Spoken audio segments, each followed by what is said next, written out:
Salut à tous et bienvenue sur TF News semaine 36. Donc déjà, première chose qui m'a fait plaisir, c'est que j'ai pas été le seul à voir un petit peu le côté Tortue Ninja. Et donc il y a quelqu'un qui a fait cette image-là. Donc je ne sais pas qui l'a fait. Gloire et honneur à lui, parce que en fait c'est très très bien fait. On sent qu'il s'est extrêmement bien appliqué. C'est pas juste des grosses images découpées. Et c'est vrai que quand on regarde ce thème-là, je pense qu'il va susciter des vocations, parce que honnêtement, c'est assez plaisant, c'est assez mignon et j'avoue que on pourrait se laisser tenter. Voilà, donc c'est peut-être un schéma d'armée qu'on va retrouver assez régulièrement, voire que dans plusieurs éditions, les gars, pour le clin d'œil, feront une ligue spéciale qu'ils appelleront les Turtles quelque chose, que sais-je. Mais en tout cas, voilà, comme quoi j'étais pas le seul à voir des tortues là-dedans. Alors, on va passer sur l'actualité.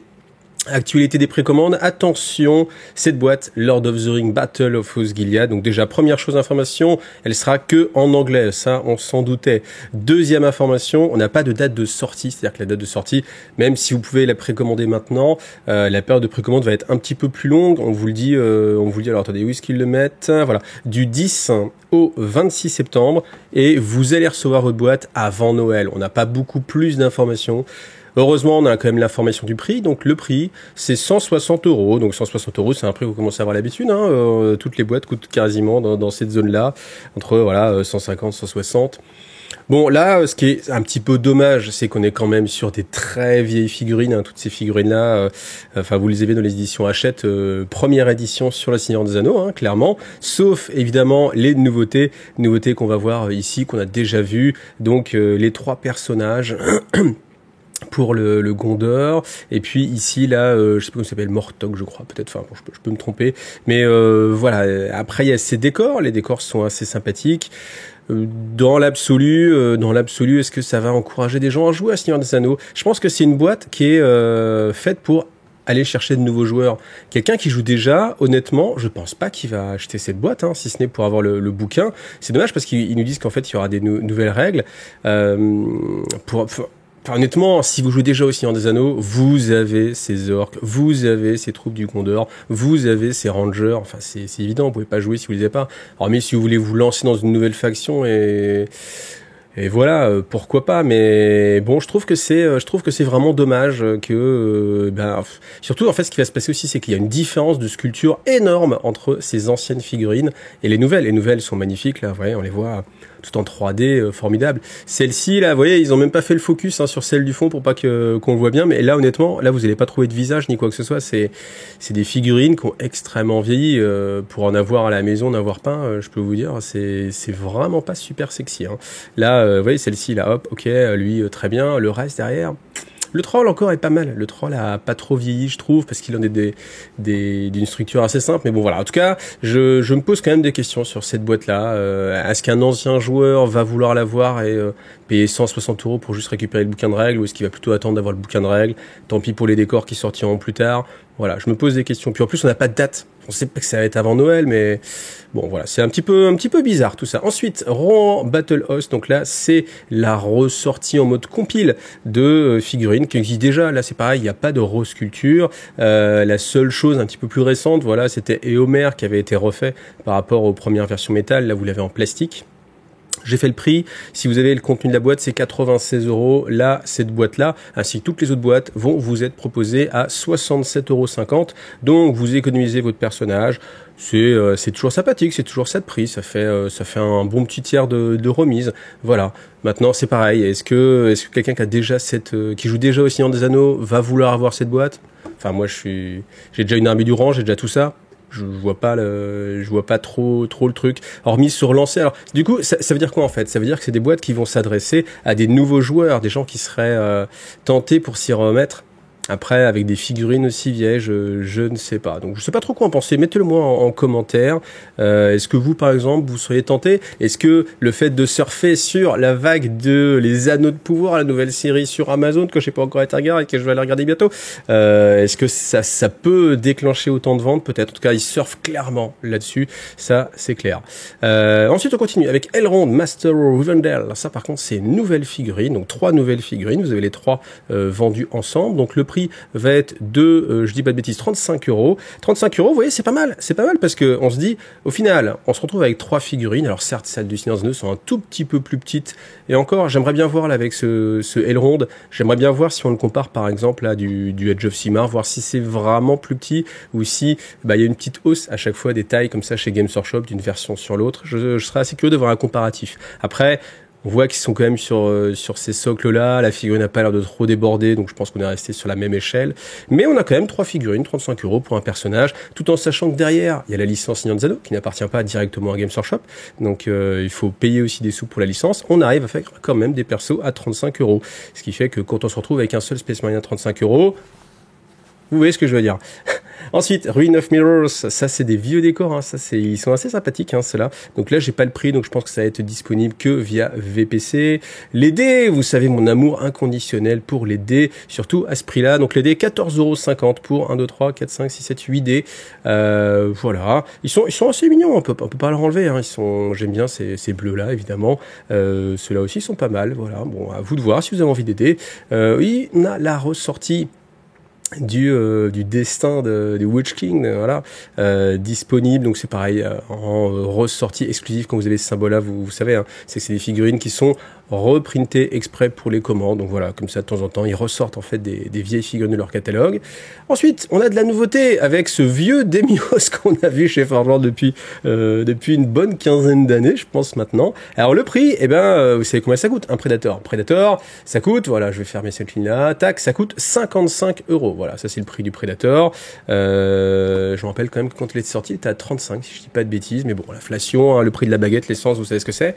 Et bien là, ce Demios Pattern sera aussi à 55 euros. Voilà. Donc au final, c'est un prix qui est plus que correct, hein, je trouve. Je trouve que les prix sur les restes de Russes, au final, ils sont très corrects. Certes, ça fait beaucoup de choses à acheter pour se le relancer, mais je trouve que les prix, voilà, sont très corrects. Surtout si on les compare en plus à ce que ça coûtait chez Forge World, hein. Là, c'est vraiment une économie incroyable. Et puis, c'est tellement plus facile et agréable de monter du plastique que de monter de la résine, hein, pour ceux qui ont fait du Forge World, que c'est vraiment du bonheur. Ensuite, les grappes d'amélioration. Donc, on a 10 multifuseurs, 10 lance-flammes lourds, 10 lance-plasma lourd. À chaque fois, cette boîte-là va être au prix de 34 euros. Ce qui est un prix plutôt correct au final, parce que ça fait 1 euro et quelques le bits.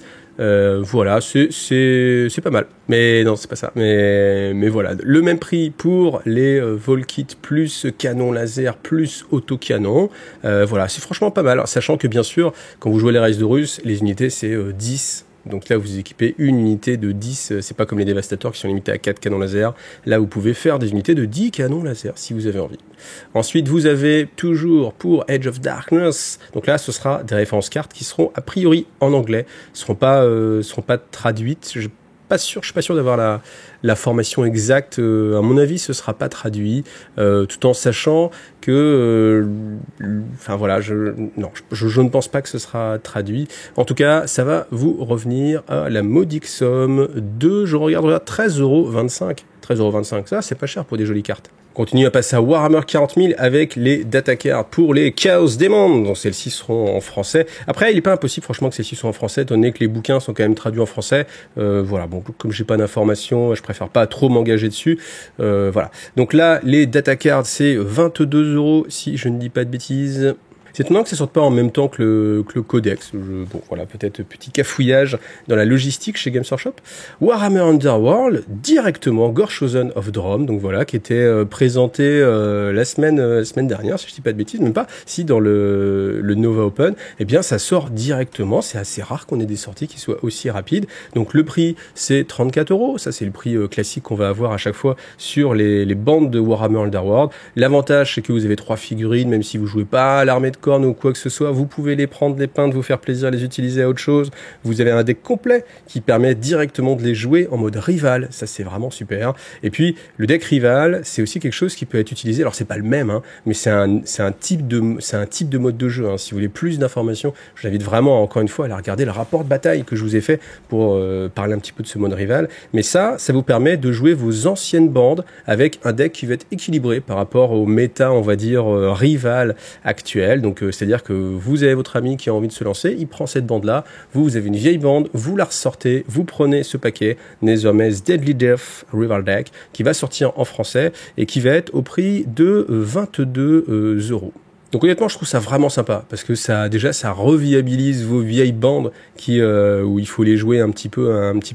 C'est un petit peu compliqué parce qu'en fait les premières bandes Shadespire jusqu'à celle qui est sortie après, bon peu importe, les 2 premières saisons, en fait il y avait moins de cartes, donc vous n'avez pas vraiment de deck rival à l'intérieur. Le deck rival c'est que les cartes avec le symbole de la faction. Là en fait il fallait obligatoirement le compléter avec d'autres objectifs et avec d'autres cartes d'entourloupe. Donc voilà, là l'avantage c'est que vous avez un deck qui est fait pour être tourné, donc c'est franchement honnêtement c'est pas mal, ça peut vraiment vous redonner un intérêt complet pour vos anciennes bandes, etc. Donc je pense que c'est un bon achat.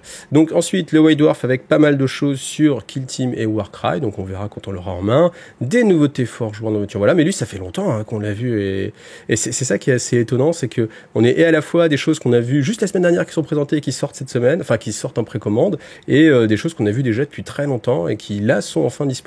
Et là vous allez voir que il faut un petit peu le ménage pour la rentrée, le ménage d'été, voilà, donc toutes des choses qu'on a déjà vues, surtout sur Necromunda, vous voyez, avec Gain, Vendor, Gorvos, on les avait déjà vus il y a longtemps. Bon, ça c'est récent pour le coup, mais voilà, ça va ressortir, enfin ça va sortir là en même temps. Tac, tac, tac. Voilà, ça aussi je me rappelle, je les avais commentés déjà il y a un petit moment, ou alors c'est parce qu'il y a eu l'été et tout ça, mais voilà. Alors sur les sorties françaises de bouquins, on va avoir quelque chose en français, voilà, Gotrek et Félix, 3e trilogie, l'Omnibus, au prix de 17 €, et puis voilà qui va clôturer en fait les précommandes pour cette semaine. Donc ensuite, je me permets d'attirer votre attention sur les Kill Team Organized Play. Donc ça en fait c'est des petites goodies comme ça que vous pouvez récupérer via les magasins. Donc en fait c'est payant pour les magasins, c'est-à-dire que le magasin peut peut-être demander une participation pour faire vivre la ligue, ou alors il peut aussi utiliser son enveloppe cadeau qu'il a chez Games Workshop pour l'acheter, c'est aussi une possibilité, mais en tout cas ça peut faire vivre un petit peu le jeu en magasin, rapporter comme ça des goodies, faire une ligue, voilà, donc ça peut être assez intéressant, et honnêtement c'est quelque chose que vous pouvez peut-être engager. Allez voir votre magasin, votre revendeur, et vous lui dites tu voudrais pas faire une ligue Kill Team, il y en aura aussi pour Warhammer Underworld, il y en a pour autre chose, et peut-être que si vous faites l'effort de, je sais pas, vous êtes déjà 4-5, il peut peut-être se dire ok, ça peut être entre guillemets rentable, ça peut être intéressant de faire une ligue, parce que c'est du temps, faut pas l'oublier, c'est du temps pour le revendeur. Faire une ligue comme ça et puis vous faire jouer, vous allez rencontrer de nouvelles personnes, nouveaux amis, vous allez vous marier, avoir des enfants, vivre heureux, donc voilà, ne passez pas à côté de ça. Alors une news qui est un petit peu plus ancienne, mais je voulais revenir dessus quand même, c'est sur Curse City, ils nous annonce une extension, je vais pas dire une nouvelle parce que c'est la première extension, et c'est assez étonnant parce que c'est une extension qui ne va pas contenir de figurines, et si vous voulez jouer les missions de cette extension-là, il va falloir acheter séparément les figurines qui existent déjà, qui sont de la gamme des vampires, voilà. C'est étonnant. Alors en fait, l'idée c'est que j'ai pas envie de critiquer ça en disant c'est nul et tout, faut racheter les trucs séparément, parce que au final, c'est quand même bien de réutiliser en fait des choses qui existent déjà, et dans un j'arrive pas à me convaincre moi-même, mais dans un souci écologique, c'est bien de réutiliser des figues que vous avez déjà. Le problème, c'est bien sûr les gens qui ont acheté Curse City sont pas forcément des joueurs vampires, donc n'ont pas forcément ces figurines-là. Après, c'est intéressant, je sais pas, faudra voir en fait le prix de cette extension, combien elle va coûter, parce que dedans, il va pas y avoir grand-chose, même pas sûr, il y a quelques petits morceaux de tuiles, mais il n'y a pas énormément de choses. Les cartes pour gérer les méchants, le paquet de missions, certes, il n'y a pas grand-chose. Après, très honnêtement, si ça coûte vraiment peu cher, alors quand je dis peu cher, je pense quoi, honnêtement, combien ? 15, j'y crois pas, Enfin, 22... Ouais, et encore 22, j'y crois toujours pas, mais ce serait peut-être après assez intéressant. J'ai pas envie trop de râler parce que souvent on est là en mode on pourrait réutiliser des figurines qui existent déjà, etc. Pourquoi toujours des nouveautés, toujours la course en avant, toujours racheter des figurines. Là, en fait, ils font le test et je trouve ça mine de rien assez courageux de se dire est-ce que c'est viable. Peut-être qu'ils le font comme un test et de se dire est-ce que c'est viable. Et on entend beaucoup parler de recycler les anciennes figurines par exemple, ne pas forcément toujours sortir des choses. On va voir. On va voir quand il y aura le prix, en tout cas, de cette extension. Je suis curieux de voir quel est votre retour là-dessus. Donc, eh bien, dites-moi en commentaire et en vote. Ça va être le sondage de cette semaine-là. Est-ce que vous trouvez que c'est une bonne idée? Est-ce que vous trouvez que c'est une mauvaise idée, globalement? Et puis, si vous voulez du détail, vous avez toujours les champs commentaires pour pouvoir vous exprimer là-dessus. En tout cas, moi, c'est vrai que je reste un petit peu dubitatif parce que c'est vrai qu'on se dit, ok, alors il faut que tu cumules ça, plus ça, plus ça commence à faire un petit billet. C'est pour ça que j'attends de voir combien va coûter l'extension. Il faut vraiment pas que ça coûte cher. Auquel cas, pourquoi pas, mais c'est vrai que si on commence à aller taper dans les, je sais pas, s'il faut tout. Puis je crois qu'il faut aussi Radukar en mode beast. Ouais, voilà, Radukar en plus à 32 derrière. Ça va commencer à piquer un petit peu. Là, j'ai cliqué, c'était les chauves-souris aussi à 32.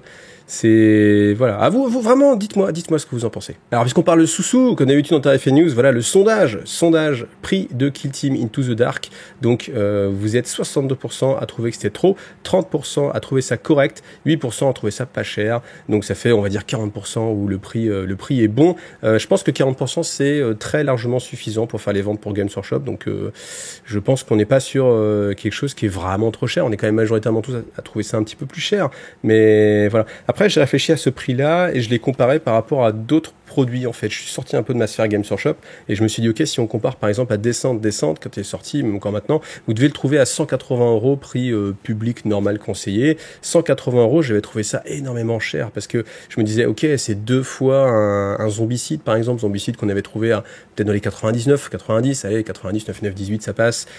Là, c'était 2 fois le prix, tu te dis, waouh, quand même, ça arrache un petit peu. Et là, en fait, le fait que Kill Team soit dans ces zones-là, et que moi, ça me choque pas autant que ce que ça m'a choqué pour Descente, c'est vraiment qu'ils nous ont habitués, à force de sortir que des boîtes avec ces prix-là. Moi, vous voyez, toutes les semaines, je vois des boîtes qui sortent, et je vois des boîtes à 160, là encore, Osgiliath, 160, 150, 180, etc. Du coup, on est habitué à ce prix-là, et c'est vrai que quand on reste dans cette sphère Games Workshop et qu'on regarde pas ailleurs, eh ben, on a tendance à se noyer un petit peu et à dire oui, bah c'est les prix en fait, c'est les prix. Et c'est vrai que quand on prend ce prix et qu'on compare à un autre produit, encore une fois par rapport à Descente, ou Descente, je vais faire oui, là, ça c'est cher Descente. Mais j'ai pas eu cette réaction épidermique sur Kill Team. Donc voilà, je voulais juste refaire un petit peu ce point là avec vous.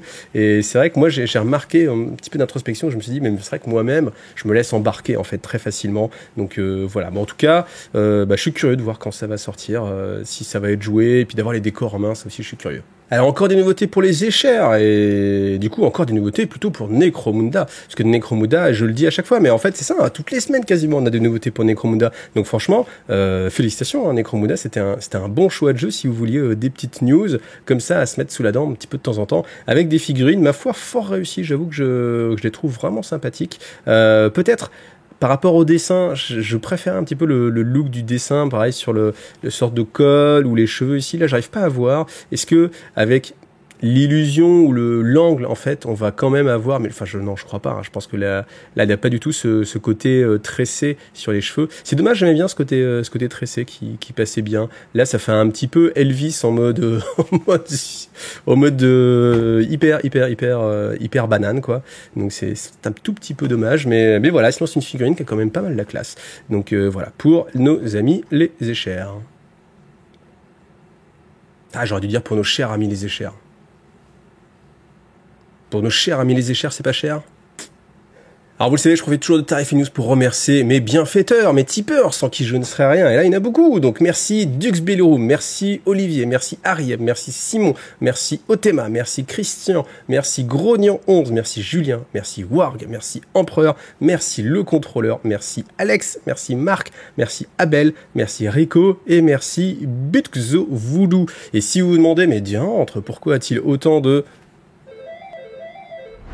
Donc non, j'ai pas envie de dépenser mon compte formation. Donc oui, sans doute qu'il y a plein de gens qui se sont dit, enfin, qu'on réalisé à quel point Iggy TV c'était indispensable dans leur vie, à quel point Iggy TV c'était formidable, à quel point il fallait l'aider et le soutenir. Bon, sans doute qu'il y a un petit peu de ça. Et il y a aussi le fait que ce samedi, eh bien, j'organise un gros live de 11h jusqu'à 22h sur Twitch. Eh bien, dans cette journée, je vais vous faire gagner un max de lots et tous ceux qui me soutiennent sur Tipeee, eh bien, vous gagnez en fait des chances supplémentaires d'être tirés au sort. Il y aura plusieurs personnes qui vont être tirées au sort. Donc, je vous invite à aller regarder la vidéo qui est juste ici, qui s'affiche. Elle est très courte et je vous explique tout en détail, donc je vais pas revenir dessus ici. Mais en tout cas, vraiment, merci à tous ceux qui me soutiennent. Merci à tous ceux qui seront là aussi samedi, parce que je pense qu'on va passer un très bon moment.